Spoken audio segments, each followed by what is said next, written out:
Hello friends, मैं doctor Anshuman Joshi. मैंने आपको चंद्रेंदु विकास भट्टाचार्य सर का चक्रेंदु विकास भट्टाचार्य सर का पिछली बार भी मैंने आपको बताया था। तो पिछली बार मैंने आपको बताया था कि सर का क्रिएटिनिन, सर जब मेरे पास में पहले आए थे 19 दिसंबर को, तो सर का क्रिएटिनिन था 4।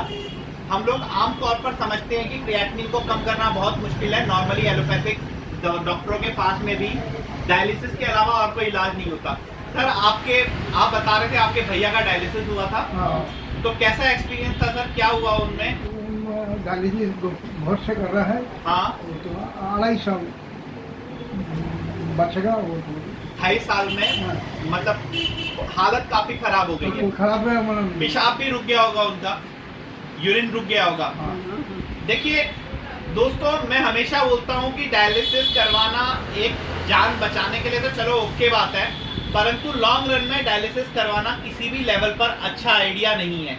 इसलिए हम सब लोग को आयुर्वेद पर आना चाहिए। अब आयुर्वेदिक दवाइयाँ कितनी कामयाब रहती है इसके बारे में लोगों को बहुत शक रहता है, तो उसके बारे में मैं बताना चाहता हूँ। पहले तो मैं ये जानना चाहूँगा सर, आप खाना पीना क्या खा रहे हैं? लाऊ नून नमक के बिना, नून नमक को बोलते हैं दोस्तों बंगाल में। गोभी, फूल गोभी और कुछ नहीं।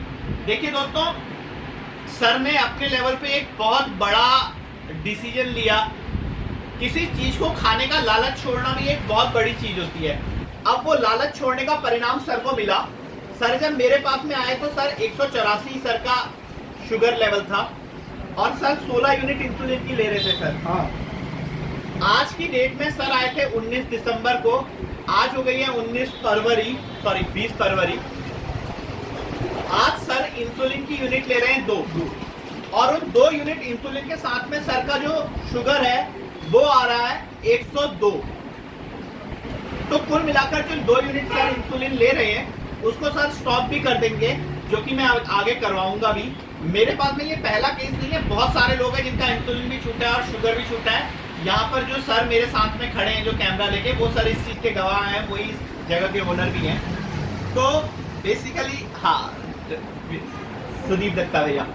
तो बेसिकली इतना जो रिजल्ट हमें आ रहा है उसके पीछे सर की मेहनत है। जैसे सर ने कुछ उल्टी सीधी चीजें नहीं खाई।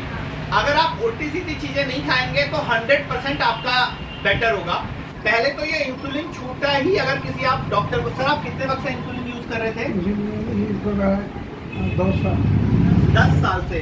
सर आपकी उम्र है 74, राइट?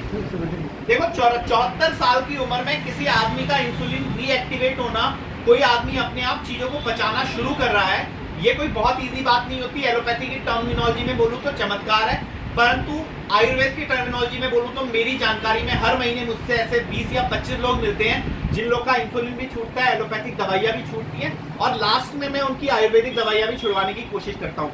सर की एज 74 है, आई डोंट नो मैं वहां पर कितना पहुंच पाऊंगा, लेकिन इंसुलिन तो अभी तक का लगभग छूटने वाली स्थिति में पहुंच गए हम, है ना सर जी? दूसरी चीज होती है दोस्तों सीरम क्रिएटिनिन। आप देखेंगे मैंने सर की सीरम क्रिएटिनिन की लिस्ट बना रखी है। सर जब मेरे पास में 19 तारीख को आए थे तो सर का सीरम क्रिएटिनिन था 3.9। दूसरी बार जब सर मेरे पास में आए जनवरी में तो सर का सीरम क्रिएटिनिन था 3.6। तीसरी बार जब सर मेरे पास में आए तो सर का सीरम क्रिएटिनिन था इस बार आज 2.7। तो सीरम क्रिएटिनिन 2.7 पहुंचना एलोपैथी के हिसाब से या किसी और के हिसाब से ये लाखों का काम है, जिसमें 25 लाख 50 लाख कितने रुपए उड़ा दिए जाएंगे कोई भरोसा नहीं है। उसके बावजूद जिंदगी आदमी की कितनी बर्बाद होगी। 3 या 4 साल बाद में बोलते हैं कि आप लोग रीनल ट्रांसप्लांट करवा लीजिए, लेकिन रीनल ट्रांसप्लांट करवाने के बाद में आपकी बॉडी कभी भी किसी दूसरे की किडनी को एक्सेप्ट नहीं करती, उसके अगेंस्ट आपकी इम्यूनिटी काम करती है। धीरे धीरे वो आपको इम्यूनो सप्रेसेंट पे डाल देते हैं। आपकी जो इम्यूनो कॉम्प्रोमाइज होती है वो अलग चीज है। आपको एक बात बता दूं, एड्स के अंदर केवल और केवल आपकी इम्यूनिटी ही कॉम्प्रोमाइज होती है और कुछ भी नहीं होता। तो इम्यूनिटी कोई छोटी मोटी चीज नहीं है कि जिसके बिना आप चला लेंगे काम। उसके अलावा पूरी जिंदगी भर आपको एक बहुत हैवी डोज मेडिसिन पे रहना पड़ता है। मैं अभी इकोनॉमिक खर्चे की बात नहीं कर रहा हूँ, लेकिन आपकी लाइफ जो है वो बर्बाद हो जाती है। आप कितने भी अमीर हो, बिस्तरे पर लेटे हुए अपनी जिंदगी गुजारना ये अच्छा आइडिया नहीं है। इसलिए मेरा आप लोगों से विनती है, एक बार नहीं बार बार विनती है, आपकी किडनी की कोई प्रॉब्लम होती है, किसी और चीज की कोई प्रॉब्लम होती है, तो सीधा आयुर्वेदिक डॉक्टर के पास में आइए। परंतु जो डायलिसिस वाले आजकल काफी सारे केसेस दिख रहे हैं, मेरी आप लोगों से हाथ जोड़कर गुजारिश है कि डायलिसिस की तरफ को जाने से पहले किसी आयुर्वेदिक डॉक्टर को मिलिए, उससे अपनी बीमारी को जानिए, उससे अपनी बीमारी का इलाज जानिए। ये आपके लिए बहुत फायदेमंद रहेगा, ये आपकी जिंदगी के लिए लाइफ सेविंग पॉइंट रहेगा।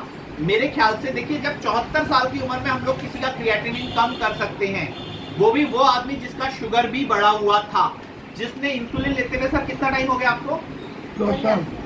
जो 10 साल से इंसुलिन ले रहे हैं दोस्तों, एक दिन इंसुलिन लेने का क्या नतीजा होता है आपको मालूम होगा। और 10 साल लगातार 10 साल से उनकी बॉडी बाहर के इंसुलिन के लिए ओके हो रही थी। तो आप सोच नहीं सकते कितना बड़ा चेंज है ये, और ये चेंज आपके अंदर भी आ सकता है। अपने ऊपर यकीन कीजिए, जिस भी इष्ट देव का ध्यान करते हैं उनकी बात, ये सारा आयुर्वेद जो है ये भगवान लोग की दी हुई, हमारे जो बड़े लोग हैं उनकी दी हुई ही है। तो थोड़ा ध्यान दीजिए। बढ़िया, ओके। तो इसके साथ ही दोस्तों, आप सबके स्वास्थ्य की कामना करता हुआ, जय धन्वंतरी, जय आयुर्वेद।